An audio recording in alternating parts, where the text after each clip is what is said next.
বাহুবলী স্নান করে আইছে বাহুবলী দেখা বলি রাত্রেবেলা, এখন 10টার সময়। হ্যাঁ, দেখা বলেই যাচ্ছি। বেকা বলি হয়ে যাচ্ছ? হ্যাঁ, হ্যাঁ, কিরম ঠান্ডা? গিজার অন করেছিলা? গিজার অন করে শুধু গরম জলই ঢালছি। তাতেও গায়ে বেকা হয়ে যাচ্ছ? ঠান্ডা পড়েছে কি? তেল মাখো গায়ে। ক্রিম মাখবো তেল মাখবা না? না? রাত 10টার সময় আমি বললাম যাওয়ার সময় স্নান করে যাও মার্কেটে। তখন আরো ঠান্ডা লাগতো। উনি বাবা, মার্কেটে আরো ঠান্ডা। কে? মার্কেটে আরো ঠান্ডা। বড় লোশনটা কই? আমি জানি না।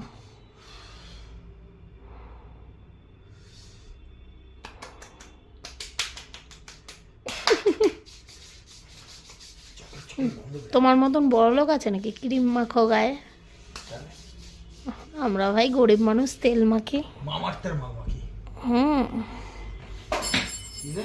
কি ফেললা তুমি আমার? হুম? রাত 10টার সময় আমি তোমাকে বললাম কত বেলা হয়ে যাবে, তা তুমি তখন স্নান করে গেলে না কেন? উনি বাবা কি ঠান্ডা লাগছিল মার্কেটে। স্নান করে গেলে আর ঠান্ডাটা লাগতো না। বিশাল ঠান্ডা ঠাকুর না করে। প্যান্টটা কোথায় ছিল? উপরে ধুয়ে দিয়েছিলাম। আগের দিন ধুয়ে উপরে মেলে দিয়ে এসেছিলাম। ফোনটা বললাম তখন নিয়ে আসো হাতে করে। কখন বললাম? বলছি আমি খেয়াল করো না। মার সাথে পিঠে পিঠে করতে করতে চলে আসছে। রান্না কি আমি বসাবো? কি বসাবো? ভাত। ডিমটা খেয়ে বসাবে?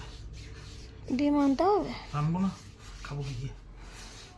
বাঁধাকপিটা গরম করে রাখছিলাম। খাবো না। ফেলে দেবো তাহলে। তুমি খেয়ে নেবে রাত্রে, বাঁধাকপিটা ভালো হয়েছে। আলু জাল দিয়ে নরম করে ফেলেছিলাম। তাহলে আবার কি? একটু ডিম নিয়ে আসে, ডিম আলু সেদ্ধ দিয়ে। গণেশ ও পিঠে মাখানো না তো।